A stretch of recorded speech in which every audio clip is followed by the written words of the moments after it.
Still today, after many, many years of debating these sorts of issues, it's amazing how many people will speak to the person with someone in a wheelchair, will speak to their carer or their friend and ask them questions about that person's preferences. They're not spoken to directly. And disabled people find that hugely frustrating. I can remember going for a suit once and the carer that took me said, "What does he want?" So the carer said, "You better ask him. Is it? He's not stupid." And after the initial red face scenario, they managed to get round and ask me what I wanted. But there's a lot of people do it unknowingly.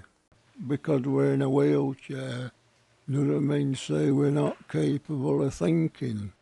And let's get things put right. Not just for disabled, for everybody, so we can all work in harmony together. One of the key issues is one of access for disabled people. I find that going out into the wide world outside, you know, and integrating and interacting with other people, you know, it does me no end of good psychologically. Does me no end of good. No, I don't believe a word anyone might say about you can't do that because you're in a wheelchair. I mean, it's like I said, they get, you know, flat or they've done ramps, but then the aisles are choked up. You can't get down.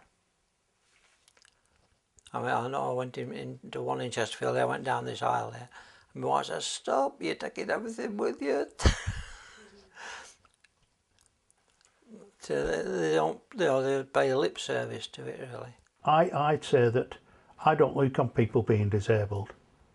It's not an illness. It's something that's happened in life, and you've just got to crack on with it. It's as simple as that. That's the way I look at it. Treat everybody as normal. Nobody to me is disabled. First time walking down the street after getting the stick to walk, help me to walk, I felt very self-conscious about it, because who was this man that had been so active now walking with a stick? And as time went on, you don't think anything about it, and your friends don't think anything about it. In fact, I think your friends admire you for carrying on with life the best way you can.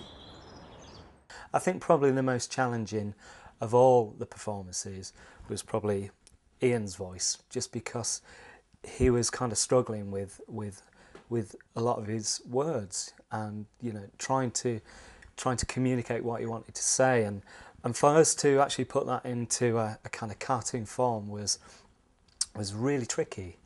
I only wanted to buy some sweets for my children, and I went down to a sweet shop and couldn't get in.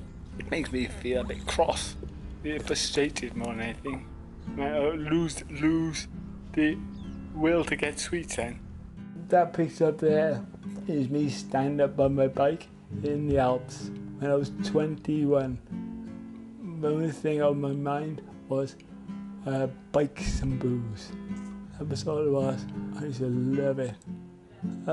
Just being outside, fantastic.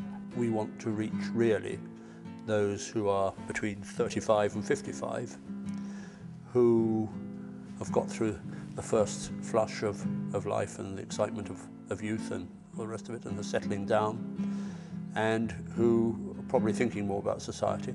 Those are the people who are most susceptible to the arguments I've been making about disability, and who are most likely to take those seriously and to do something about it and change their attitudes, and to have the greatest influence on other groups as well. But in reaching them, and in using the medium we're using through Aardman, I think the really nice thing is that we're going to reach everybody from children to grandparents, and that's great. Yeah, the disabled, wherever possible, must always have the same or equal opportunities as the able-bodied, whether it's in terms of, you know, accessing public transport or going out into the world of employment. You know, there must always be a level playing field. My standard reply has become, watch me. Change the way you see disability.